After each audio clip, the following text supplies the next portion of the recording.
السلام علیکم ورحمۃ اللہ وبرکاتہ۔ سرکار غوث اعظم رضی اللہ تعالیٰ عنہ کی شان بیان کرتے ہوئے کچھ مقررین اور خطبہ حضرات ایک واقعہ بیان کرتے ہیں اور اس سے آپ کے عالی مرتبت ہونے اور آپ کے علو شان پر استدلال بھی کرتے ہیں۔ واقعہ یہ ہے کہ ایک عورت جو بے اولاد تھی بڑے پیر دستگیر سرکار غوث اعظم رضی اللہ تعالیٰ عنہ کی بارگاہ میں حاضر ہوئی، عریضہ پیش کیا کہ میرے لیے اولاد کی دعا کر دی جائے۔ آپ نے فوراً لوح محفوظ کا مطالعہ فرمایا اور ارشاد فرمایا کہ تمہاری قسمت میں اولاد نہیں ہے۔ اس عورت نے جواباً کہا کہ اگر میری قسمت میں اولاد ہوتی تو میں آپ کے پاس کیوں آتی؟ چنانچہ آپ نے مراقبہ کیا، اللہ رب العزت سے لو لگایا اور عریضہ پیش کیا کہ اللہ اس عورت کو اولاد عطا فرما دے۔ اللہ رب العزت نے ارشاد فرمایا کہ اس کی قسمت میں اولاد نہیں ہے۔ آپ نے فرمایا اے اللہ 2 اولاد دے دے، تو اللہ رب العزت نے فرمایا کہ اس کی قسمت میں 1 نہیں ہے تو 2 کہاں سے دے دیں؟ پھر آپ نے کہا 3 اولاد دے دے، اللہ رب العزت نے فرمایا کہ 1 نہیں ہے تو 2 اور 3 کہاں سے؟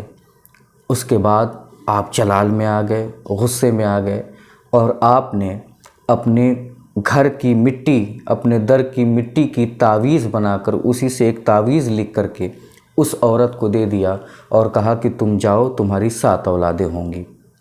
اور ایک وقت ایسا آیا کہ اس عورت کی 7 اولادیں ہوئیں۔ اب آج کی اس ویڈیو میں ہمیں یہ جاننا ہے کہ اس واقعہ کی کیا حقیقت ہے اور اس واقعہ کی استنادی اور سندی حیثیت کیا ہے۔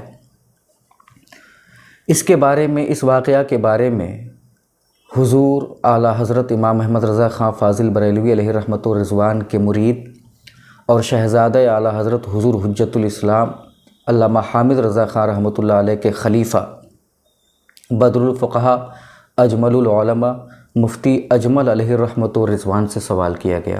یہ ایک سوال کیا گیا اور ایک اور سوال کیا گیا اس کے ساتھ کہ جو حضرت اسرائیل علیہ السلام سے غوث اعظم نے روحوں کی ٹوکری چھین لی تھی، ان دونوں واقعات کو آپ سے پوچھا گیا تو آپ نے کیا جواب دیا؟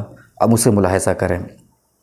فتاوی اجملیہ میں ہے، جلد نمبر 4 صفحہ نمبر 9، کتاب الحضر والاباحہ۔